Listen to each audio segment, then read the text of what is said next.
One thing I remember being a fairly common occurrence as a young gamer kid back in the day was randomly stumbling upon a game I've never seen in a franchise that I actually knew about. In my elementary school days, I didn't have such easy access to the internet to keep up with the latest releases. Not that I really cared as much as a kid, but it goes to say that I really only found about new games when it came time to go to the mall and going into the now dreaded GameStop, or finding out from family and friends what was new based off what they had, which was really my main way. My mind was constantly being blown every time I'd go to my cousin's or uncle's house because they always had the latest games and systems. So you can only imagine my surprise in 2008 when my dad and I went to go chill at my uncle's house, who just so happened to have what was pretty new at the time, the fat PS3, and of course, Grand Theft Auto 4. My only GTA experience at this time had only really been on Vice City when I was a kid, and I didn't get a PS3 or Xbox 360 until like 2011, so I'm literally experiencing the future. And even to this day, when I think about playing this game, I might as well dropped right into NYC that night. Well, the fun was short-lived because we didn't stay too long, and I wouldn't touch GTA 4 for another 4 years until when I was in middle school, and I finally convinced my parents to let me buy GTA at GameStop for 20 bucks. Not sure if your parents are like mine, but at this point, I already had Call of Duty, so them holding out on GTA 4 was, when I was sneak playing it when I was like 5 years old, it was really funny to me, like fake concerned parent alert, but whatever, you guys do you, love y'all. But with the game finally in my own hands, I did a couple missions, shot at a few people, and went right back to Call of Duty.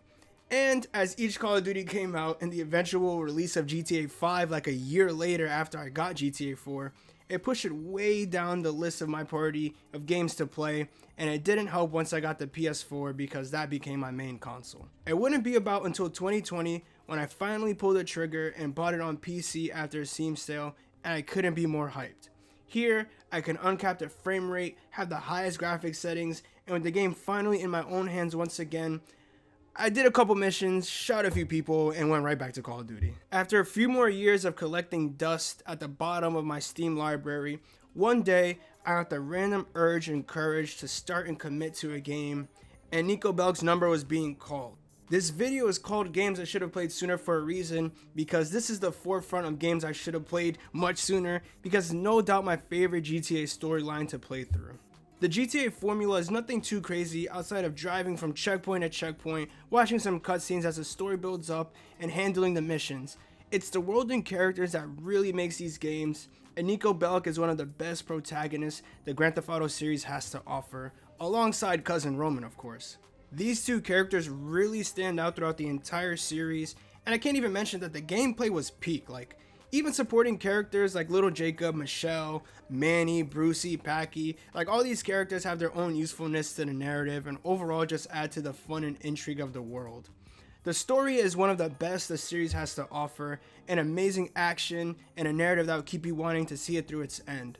Liberty City is at its best in the GTA 4, being the definitive version of the setting, and its big, bleak design is one of the main reasons this game is so beloved. Me, personally, I really appreciate physics in a game, and GTA 4 has some of the most fun ragdolls in the entire series. It'll always stick out to me the first time I've seen Nico Bellic fly through a window after a crash. Like, that's just the attention to detail that I absolutely love. The one critique I would say about this game is that driving can be a bit tricky to get used to. After a while, it's not like just how GTA was, it's not very responsive. This is very slidey and very tricky, but it does become second nature, and you do learn how to navigate fast and effectively, eventually. Throughout my playthrough, I was honestly not looking forward to reaching the end of the main story, and when I did, I went on to complete the DLCs Lost and Dan and the Ballad of Gay Tony. Now what I didn't mention is that many times if you're buying GTA 4 on PC, it will be the definitive edition, which does come with these two DLCs, and we won't really get into them, but if you find yourself really wanting more of Liberty City and the GTA 4 experience, then they're well worth your time, just like the base game. But that's going to end off this video, everyone. I hope you all enjoyed. If you enjoyed the video, be sure to leave a like and subscribe for more content like this, and also be sure to join my Discord server link down below. It's going to be the best place to chat and keep up with the latest for the channel, as well as the premier spot for premium members to compete in prize pool tournaments for cash and rewards. So check it out, linked in the description below. I hope you all have a fantastic day, stay safe, peace.